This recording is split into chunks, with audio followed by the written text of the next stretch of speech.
The Ridetech StreetGrip system can be installed at home with a floor jack, proper jack stands, and simple hand tools.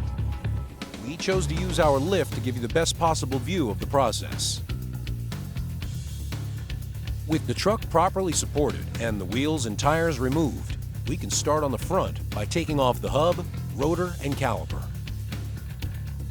Always support the brake caliper so it is not placing strain on the lines.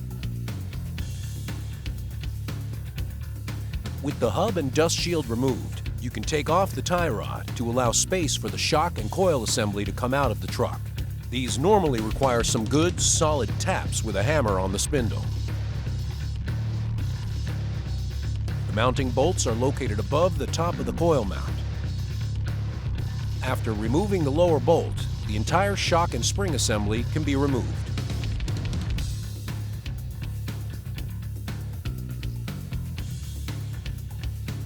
Next, we'll loosen the ball joints.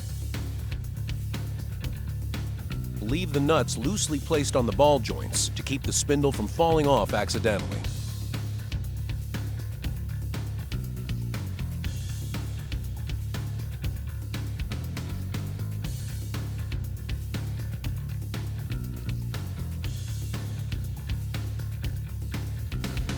The original dust shield will be reused on the new drop spindles. It attaches with a few bolts.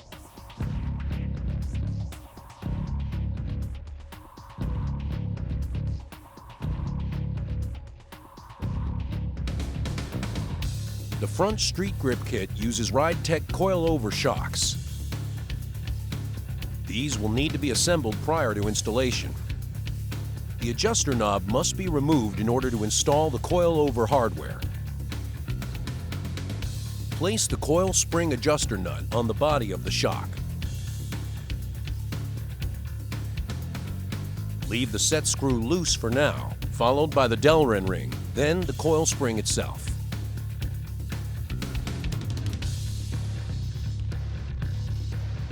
The second Delrin ring is used on the spring retainer to make the coil-over easier to adjust for ride height and preload.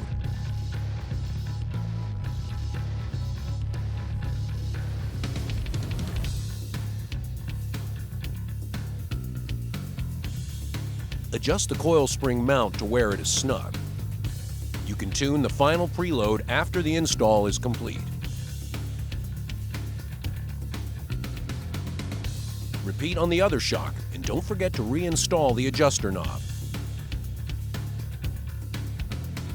We went ahead and set our adjuster to the middle of the range for a starting point on ride quality.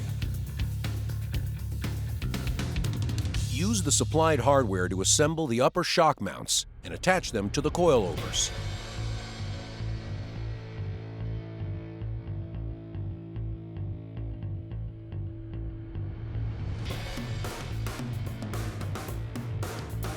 Place the top of the coilover assembly into the truck before mounting the lower shock bolt and spacers.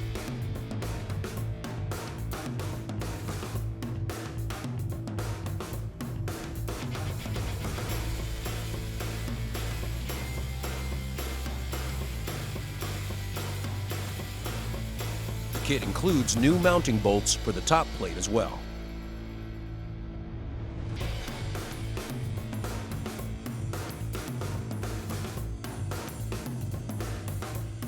With the coilover in place and tightened, we can install the new drop spindle and reattach the tie rod. When the install is complete, you will need to set your ride height and lock down the adjuster nut on the coilover. You should also have an alignment done since we have lowered the ride height of the truck. When reinstalling the hub and rotor, Ford recommends using a new spindle nut, which must be torqued to proper specification. Don't forget all your cotter pins and the anti-lock brake sensor. Repeat the same steps for the other side of the front, and we're ready to move on to the rear. Support the rear axle and remove the shocks as well as the rear leaf spring mounts.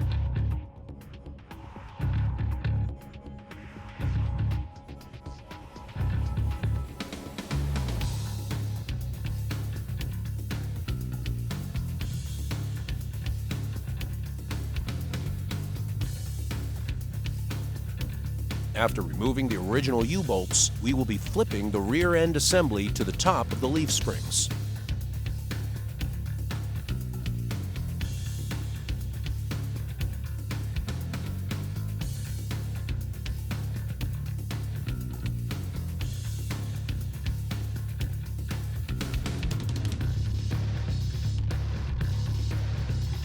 Give the leaf spring bolts a good spray of penetrating oil. These will need to be removed one at a time, turned upside down, and reinstalled.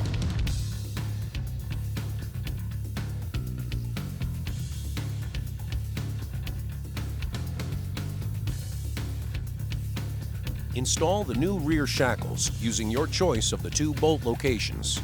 Heavier trucks, like extended cab, crew cab, or long beds, may consider using the bolt hole closer to the chassis to raise the rear height slightly.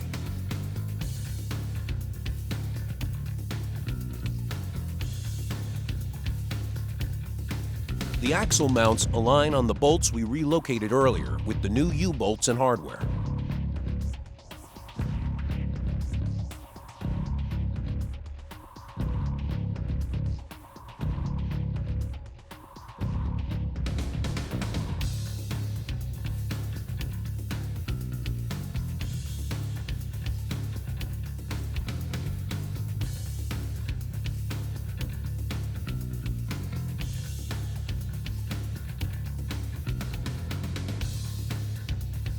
The StreetGrip kit also includes new rear bump stops that will mount in the frame rail. The new Ridetech adjustable aluminum monotube shocks will bolt into the original locations, and again, we'll set these to the middle of the adjustment range to start with. And that is all it takes to get your truck on the StreetGrip suspension system. Better ride, adjustable height, improved durability, and aggressive lowered stance.